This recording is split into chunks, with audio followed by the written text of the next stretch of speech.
Hello and welcome to the Piano Lessons for Parents podcast, the practice edition. My name is Dr. N. Mason Conklin and I'm here to help you help your children succeed at the piano. In just a few minutes a week, you can learn the basic musical concepts that will help you supervise and evaluate your child's practice time at home, and learn some tips and tricks to make that practice time the most effective that it can be. On today's episode of the podcast, we're going to talk about the importance of consistent fingering when practicing, and how to find your hand position. One of the things that piano teachers are really particular about is the fingers that you use to play the notes that are written. You see, there's certain ways to make things more efficient by using correct fingering, and the more you use the same fingering, the easier certain passages become. It's a habit that we like to develop even in our very beginning piano students. So, let's talk about hand position. We're going to be looking at Hopscotch, again from the Hal Leonard Piano Lessons Book 1. And you'll notice that Hopscotch is a little bit different than some of the other pieces that I've showed you in that there is no hand position chart. There's not a keyboard with finger numbers on there to tell you where to place your hands. Instead, you have to get your hand position from the music. And here's what you do. To find a hand position, you look for the first note and the first finger. So first note, we got to name it. We learned last time on Monday that this is called the treble clef or the G clef, and it draws a bullseye on the G line, and everything on that line is a G. So we know that our first note is a G. We also know that we're supposed to use our right hand and play that G with finger 4. Okay, so I have G right here. I'm going to use finger 4. I put finger 4 on G. Now, basic hand position in piano is one note per finger. So if I get my hand position set now, I have finger 4 on G, and then 3 on F, 2 on E, 1 on D, and 5 on A.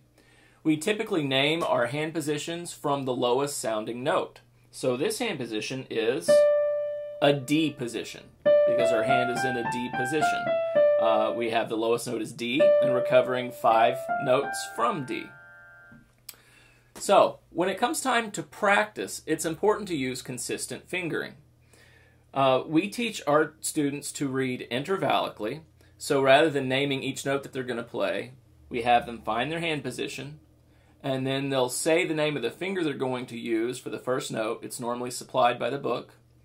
4, and then we ask them to say whether it's the same up or down.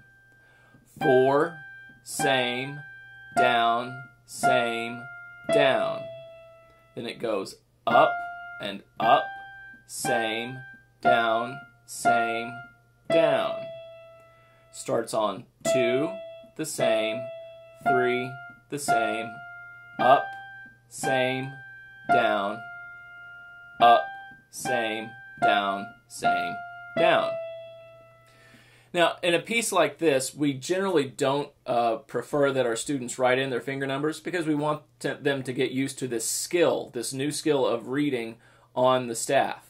But in future pieces, it may be necessary for you to write in finger numbers more than what is supplied by the editor. You can see here the editor has given us finger number 4. But if we wanted to write in the finger numbers, we'd have to figure out what fingers they are and then write them in. Well, if it's 4 that we start with, 4 on G, same, that'd be finger 4 again. Down, I go down the keyboard, oh, that's finger 3, same. I go down the keyboard again, that's 2. In harder pieces and later on when we're not working on our intervallic reading as much, take a pencil. You want it to be pencil because your piano teacher may want to change your fingerings. And you simply write them in, especially for any passage that is giving you any kind of difficulty. 2, same, up, same, down. And this is what you end up with. Okay? That should make it a little bit easier when you're practicing to always use the same fingering, to be consistent in your fingering. 4, 4, 3, 3, 2.